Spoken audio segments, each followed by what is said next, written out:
Each week I inventory my pantry, shop the sales, and I make a meal plan. For the next few weeks, I want to try something a little different. Instead of like a regular pantry challenge, I want to do some focus areas. So this week I'm focusing on my packets. That's right, my packets. I got a lot of packets. I got a whole thing of packets. So if you're like me and you've got like these half empty and some new ones and who knows, come along because we're gonna come up with some amazing recipes to use with those packets. All right, so for the next few weeks, I kind of want to focus in on, phone charger, squirrel. I kind of want to focus in on some specific areas of my kitchen and my pantry that are getting a little crazy. And one of them is my seasoning packets. So I really want to start with the things that are like half used first. And so what I'm going to do is I'm just going to grab my stick to your budget checklist. I like to laminate mine to make it super easy. I've got my pantry inventory here. The first part of sticking to your budget for your grocery budget each week is, it's light, is to check your cabinets, drawers, refrigerator, and freezer. And I'm gonna do this, but I really wanna focus in on my meal plan for dinners. And I wanna come up with some ideas based off of what I have in that like little packets area because it's getting out of control and we need to figure out what we're gonna make. So on the back of my dinner meal plan sheet, I'll just write down all of my ideas. So I got going and I got Mississippi chicken, tikka masala. That's because I literally just have like a pack here. So I got to use that at some point. Cube steak, that's really good for the gravy mix. Chicken and gravy, also a really good crock pot meal. Steak fajitas, ranch chicken. This is like huge. Huge on Instagram and TikTok. Greek yogurt dip, I thought maybe like with some of the seasonings like I have. What do I have? Kind of made a mess of this, but these seasonings, if I could do Greek yogurt dip and then with some veggies through the week, that would be good. Sweet potato fries, because I have some fry seasoning. This was from like a HelloFresh or something like that. So I'm like, let's just use that, it's easy. Grandma Bertha's beans and rice. This is a huge favorite. That's what I would use the Saison for. Buffalo chicken, that I have like this random pack of Red Hot seasoning. So that would do that. A rose, I think it's a rose. I think I spelled it wrong on the page, but Campolo.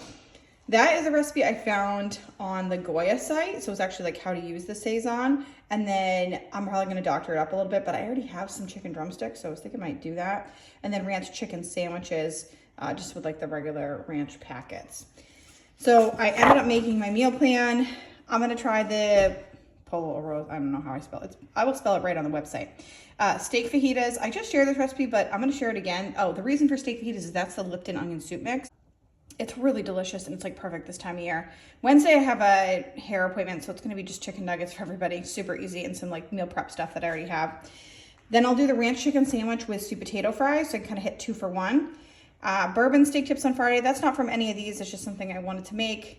Saturday, I want to go out. Sunday's Mother's Day, and I'm hosting, so I don't want to make the kitchen dirty. Plus, I'd like to go out for Mother's Day. That's my own personal thing that I would like to do. So I've only got like 1, 2, 3 real meals like with this stuff, but I have a lot of more ideas that I'm going to keep on here. And then next week, just stick with me because we're going to keep doing this like very specific areas of the house. So next week, I'm going to do my cans, and then I'll do my like pastas, my grains. And then I'm gonna do the condiments in the fridge and then the freezer. So buckle up because we got like a bunch of weeks of fun clean outs coming. And this is just like a different way to look at it, right? Instead of just looking at everything and picking a few things, I'm just really gonna focus in and try and clear these things out. And well, unfortunately, I'm not going to be able to show you every single one of these recipes today. I was able to make a blog post with most of them on there for you. So if you look down in the description box, you can click on the blog post and you can see the Mississippi chicken skillet, cube steak recipe, chicken and gravy recipe. So they're all there for you. So if you have some packets yourself and you're looking for ideas, go ahead and click down there. You can check that out after this video. All right, we're going to get started with a barbecue ranch chicken sandwich. These are truly delicious. And then I was also able to make a little salad on the side and make some sweet potato fries with that fry seasoning. So I just started with a Ziploc bag and I put my chicken in there. I'm just standing it up with this like little stand I have. These things are always linked in the description box down below. So if you want to grab one, I use them quite a bit. They're super helpful. And then I've got my ranch packet, and I just poured that right over the chicken. And then I put about a cup of barbecue sauce on it, and then you just want to mix it up. So it's super simple, just 2 ingredients, you're mixing it in there. And that's kind of the marinade for the chicken. You could use boneless, skinless chicken thighs, but I was using breasts, so whatever you have will work. This was also awesome because I started using those condiments. So that was like a leftover bottle of barbecue sauce I had in the fridge. So you kind of kill 2 birds with 1 stone here. 1 ranch packet, one half a package of barbecue, and you're all set. And I probably marinated that for like 20 minutes just while the grill was heating up, but you could marinate it for longer if you'd like to. And then I had a couple sweet potatoes, so I was going to make those sweet potato fries. I just cut my sweet potatoes into wedges. And then I put them in a bag with about 2 tablespoons of olive oil and that fry seasoning, and just shook it up and kind of make sure that they were well covered.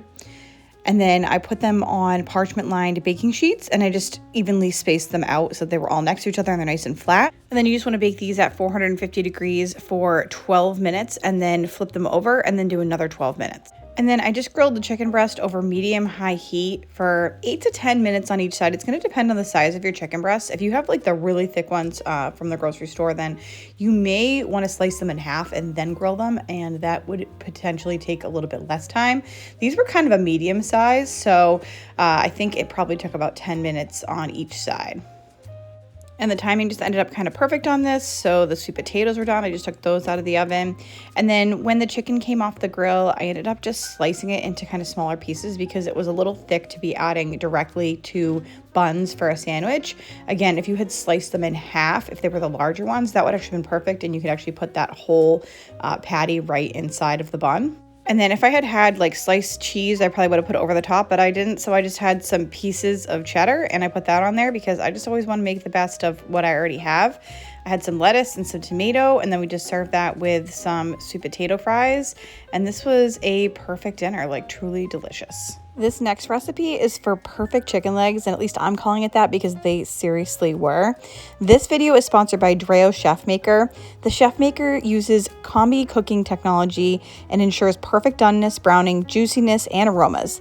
The machine is awesome, and I just followed the instructions in the app, seasoned my chicken and drumsticks with 4 teaspoons of garlic powder, 1 teaspoon of smoked paprika, 2 teaspoons of thyme, 2 teaspoons of salt, 4 teaspoons of pepper, and 4 teaspoons of canola oil. And I made 2 times the recipe so that we'd have tons of leftovers. So when the chicken was seasoned, I just placed the dual sensing probe in the thickest part, just like the instructions told me right on the app. Then I added water, and then you just press cook now on the app and you click start on the device, and it tells you exactly how long to expect it to cook for. The preset programs ensure every dish is cooked to perfection. The water atomization and super convection heating systems ensure that your meal is cooked and cooled to perfection. It's pretty crazy. You can make some pretty perfectly cooked steak with just the press of a button, and the app will remind you when it's ready, so you can just walk away, set it and forget it. And the recipes are super easy to follow. They're all video based and step by step. If you've ever bought a nice steak and then just unfortunately overcooked it or just not cooked it right, you know the feeling of how awful that is. This Chefmaker makes it so that you never ever have that feeling. It cooks your steak perfectly every single time. This tastes better than any steak I have ever had.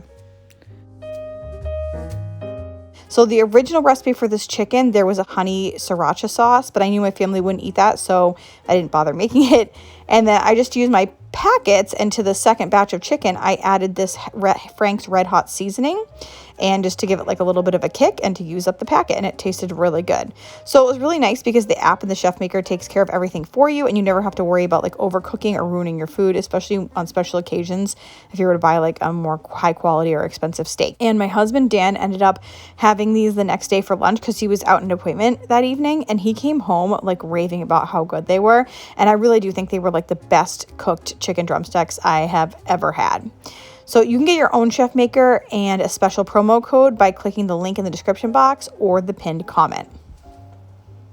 So next up I'm making steak fajitas, and we're going to use the Lipton onion soup mix with this. Now last time I made these, I used flank steak, but this time I had some local grass-fed skirt steak that worked out really well. And for the marinade, I'm using 1/4 cup of olive oil, 1/4 cup of water, 1 packet of Lipton onion soup mix, 1/4 cup of lime juice. You can use fresh. I just use like 1 lime, or you could use store-bought. That's totally fine too.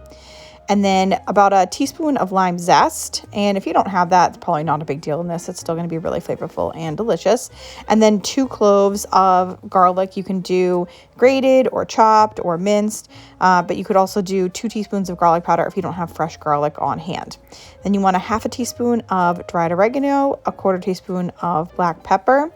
And that's your marinade. And just marinate this for a few hours. I like to do it for like 4 hours or maybe overnight. And then I just grilled this over high heat until medium, and that's like 140 degrees in the center. You could also do medium rare or medium well, so you cook it to your liking.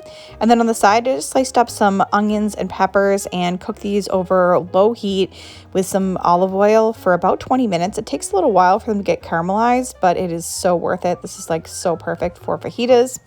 And then when the steak was done, I just cut it against the grain into thin slices. So like I was mentioning earlier, you don't have to use skirt steak for this. I know that's sometimes hard to find. You can use flank steak, you could use London broil. You could also use this marinade on chicken or on shrimp, whatever you want to put on your fajitas, it will work just fine. And then you just want to serve them up with some tortillas warmed up and your favorite toppings. And these are seriously amazing. If you're interested in that Mississippi chicken skillet, I'm going to video where I make that, a barbecue chicken skillet, and some viral quesadilla tacos right here, and you can check that out next.